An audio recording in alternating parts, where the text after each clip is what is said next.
जय हिंद साथियों, स्वागत है आपका अपने यूट्यूब चैनल स्टडी विथ उदय में। दोस्तों, आज की इस वीडियो में हम अध्ययन करेंगे क्रियात्मक अनुसंधान में योजना का प्रारूप क्या होता है। जो दोस्तों क्रियात्मक अनुसंधान होता है उसमें योजना का प्रारूप क्या होता है, फॉर्मेट क्या होता है, उसी के बारे में आज इस वीडियो में हम जानेंगे। जैसे कि दोस्तों उसमें पहला पॉइंट होता है योजना का शीर्षक, यानी कि आप कौन सा शीर्षक उठा करके किस पर आपको रिसर्च करना है, आप किस टॉपिक पे क्रियात्मक अनुसंधान करना चाहते हैं, वो आपका योजना का शीर्षक में आ जाता है। दूसरा होता है दोस्तों अनुसंधानकर्ता, यानी कि अनुसंधानकर्ता रिसर्च कौन कर रहा है, स्टूडेंट कर रहा है कि टीचर कर रहा है और या फिर प्रिंसिपल कर रहा है, कौन अनुसंधान कर रहा है उसके बारे में यहाँ पे लिखा जाता है। जैसे दोस्तों हम यदि बात करें तो रामदेव पीजी कॉलेज का एक स्टूडेंट हो सकता है या फिर रामदेव पीजी कॉलेज के कोई शिक्षक हो सकते हैं, तो ये अनुसंधानकर्ता के रूप में आते हैं।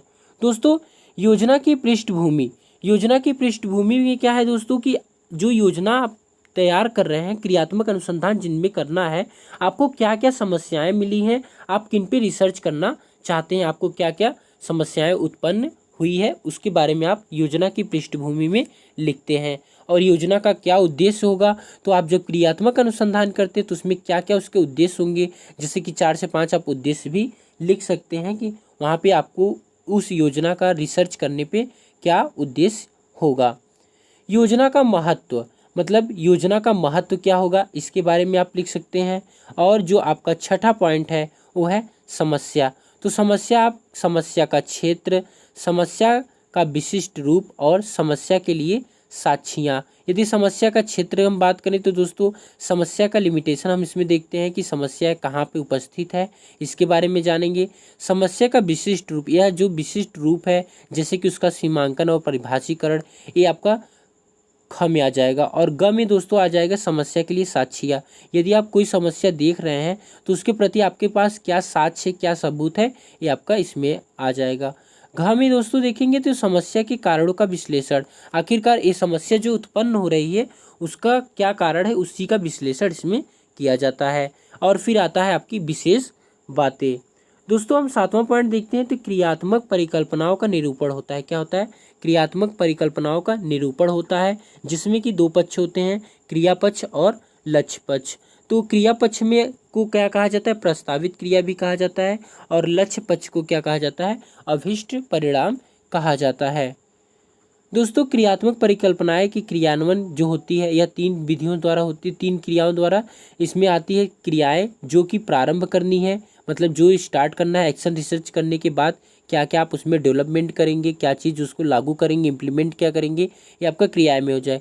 विधि, किस प्रकार से उन्हें संपादित किया जाएगा तथा वह अनुमानित समय के अंतर्गत होना चाहिए, कि आपको कौन सा कार्य करने में कितना समय लग रहा है, 1 हफ्ते का समय लग रहा है, 2 हफ्ते का समय लग रहा है, या फिर 4 से 5 महीने में आप क्या करते हैं, क्रियात्मक अनुसंधान करके उसका मतलब कि उस जो कमियां हैं उसको ढूंढ के निकालते हैं।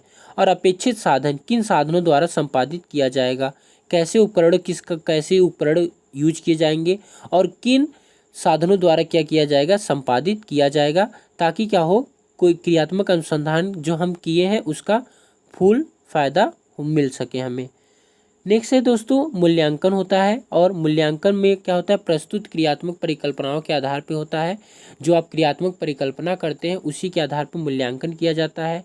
और लास्ट में होता है अनुसंधानकर्ता की टिप्पणी। क्या होती है, अनुसंधानकर्ता की टिप्पणी, उसने क्या करता है कि अनुसंधान करते समय क्या क्या चीज़ें उन्होंने ढूंढा, क्या चीज़ें रिसर्च में उससे मिली और क्या उसको फ़ायदा हुआ, मतलब कि वह क्या क्लास में या फिर जहाँ के लिए वो रिसर्च कर रहा है, परिवार में, समाज के लिए, तो वहाँ पे क्या चीज़ें उसको मिले हैं, वहाँ पे वो ऐसे अनुसंधानकर्ता की टिप्पणी में फिल कर सकता है। यदि दोस्तों हम एक योजना के शीर्षक की बात करें तो जैसे यहाँ पे पहला पॉइंट है योजना का शीर्षक, यदि हम आपको एग्जाम्पल दें तो दोस्तों समाज में लोगों के बीच लगाव एवं एकता की भावना समाप्ति की ओर बढ़ रहा है, समाज में एकता लगाव लाने के लिए अध्ययन, ये दोस्तों आप योजना का शीर्षक कर सकते हैं। या फिर अब क्लास में या फिर कहीं भी जगह भी ये आप कर सकते हैं कि परिवार में एकता लाने के लिए, या फिर विद्यालय में जो शिक्षण रुचि नहीं ले रहे, टीचर नहीं ले रहे उनके प्रति, या फिर विद्यालय को पाठ्यक्रम से संबंधित चीज़ें समझ में नहीं आ रहे, उसके बारे में आप जो शीर्षक बनाते हैं वो आपका योजना का शीर्षक होता है। अनुसंधानकर्ता के रूप में जैसे दोस्तों यदि आप विद्यालय में करेंगे तो विद्यालय का एक हो सकता है विद्यालय का शिक्षक या फिर विद्यालय का एक विद्यार्थी हो सकता है। यदि दोस्तों हम बात करें जैसे कि समाज का कोई सदस्य हो सकता है, तो ये अनुसंधानकर्ता में आपका आ जाता है। योजना की पृष्ठभूमि दोस्तों हम आपको बताएं कि उसके बारे में आपको पूरा समराइजेशन करना है, पूरा लिखना है कि आपको क्या क्या कमियां मिली है। जैसे कि हम करें, सामाजिक निरीक्षण के दौरान मैंने कुछ ऐसे व्यक्तियों को पाया जिनका समाज के व्यक्तियों के प्रति कोई रुचि नहीं है, वे एक दूसरे से लगाव खत्म कर रहे हैं।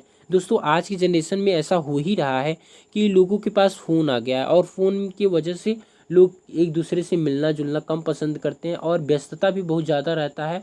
लोग कामों में व्यस्त होते हैं तो किसी घर आना जाना कम पसंद करते हैं। इसी कारण क्या होता है, जो सामाजिक समरसता है धीरे धीरे खत्म हो रही है। दोस्तों इसी तरीके से हम योजना का उद्देश्य देखें तो योजना का उद्देश्य होगा कि लोगों के बीच एकता की भावना लाई जाए। जैसे कुछ उद्देश्य भी मैंने बताया, एक दूसरे के प्रति सहानुभूति लाया जाए, सामाजिक समरसता को मजबूत बनाया जाए, एक दूसरे के कार्यों में बढ़ चढ़कर हिस्सा ले, ये सब उद्देश्य में आते हैं। इसीलिए हम क्या करते हैं, अनुसंधान करते हैं। योजना का महत्व क्या होता, तो दोस्तों यह जब आप क्रियात्मक अनुसंधान करेंगे तो इसके द्वारा मुख्य रूप से समाज की एकता बढ़ाई जाए। जो मतलब कि योजना का मुख्य महत्व होगा, जैसे हम समाज के प्रति लिए हैं तो इसका मतलब ये होगा कि समाज के प्रति लोगों के बीच में एक दूसरे के प्रति संबंध अच्छा और मजबूत बनाया जाए और जो समाज की समरसता के वातावरण को गुणात्मक बनाया जा सकता है। साथ ही लोगों में इस अनुसंधान के द्वारा कर्तव्यनिष्ठता का भाव आता है। समस्या की बात करें तो दोस्तों समस्या जैसे समस्या का क्षेत्र है तो गांव में एकता को प्रभावपूर्ण बनाना, और समस्या का यदि सीमांकन देखें जैसे कि यहाँ पे दूसरा पॉइंट है, तो समस्या का सीमांकन जैसे कि गोपीगंज शहर के एक गांव जखांव में व्यक्तियों की अपेक्षित कुशलता तथा कर्तव्यनिष्ठता का भाव लाना। समस्या के लिए साक्षियाँ, तो समस्या के लिए साक्षी मैंने जैसे बताया कुछ गवाह होने चाहिए। आप जब अनुसंधान करेंगे तो किसी दूसरे से भी क्या करेंगे, सलाह मशवरा करते हैं, आप उससे भी समझने का प्रयास करते हैं कि क्या आपको ये चीज़ें मिल रही कि नहीं, यदि मिल रही तो इसे कैसे दूर किया जाए। समस्या के कारण क्या हो सकते हैं, समस्या के कारण जो समस्या उत्पन्न हुई है उसका कारण क्या हो सकता है, तो जैसे कि गाँव में एक जो समस्या के कारण है कि क्या हो सकता है कि लोगों के बीच जो सामाजिक समरसता है ख़त्म हो रहा है। तो जैसे मैं बताया कि समय नहीं है लोगों के पास, या फिर यदि समय है तो वो एक दूसरे के घर आना जाना नहीं पसंद करते। यदि वो उनसे अमीर हो जाते हैं या फिर वो गरीब होते हैं तो उनके बीच हीन की भावना आ जाती है, उनके घर जाना पसंद नहीं करते हैं। और विशेष बातें भी आप इंक्लूड कर सकते हैं। तो और भी अब जैसे कि आप समझ सकते हैं यहाँ पे स्पष्ट शब्दों में लिखा भी गया है और बताने का प्रयास भी किया गया है। उम्मीद करते हैं दोस्तों आपको ये वीडियो पसंद आएगी। हम पूरा फॉर्मेट आपको दे देते हैं, आप जो पूरा फॉर्मेट आप लर्न कर सकते हैं, याद करने का प्रयास कर सकते हैं। योजना का प्रारूप, जिसमें योजना का शीर्षक, अनुसंधानकर्ता, योजना की पृष्ठभूमि, योजना का उद्देश्य, योजना का महत्व, समस्या, समस्या में टोटल 5 खंड है जैसे कि समस्या का क्षेत्र, समस्या का विशिष्ट रूप, समस्या के लिए साक्षियाँ, समस्या के कारणों का विश्लेषण, विशेष बातें, और अगला पॉइंट है क्रियात्मक परिकल्पनाओं का निरूपण, क्रियात्मक परिकल्पना का क्रियान्वयन, मूल्यांकन और अनुसंधानकर्ता की टिप्पणी। Thanks for watching this video.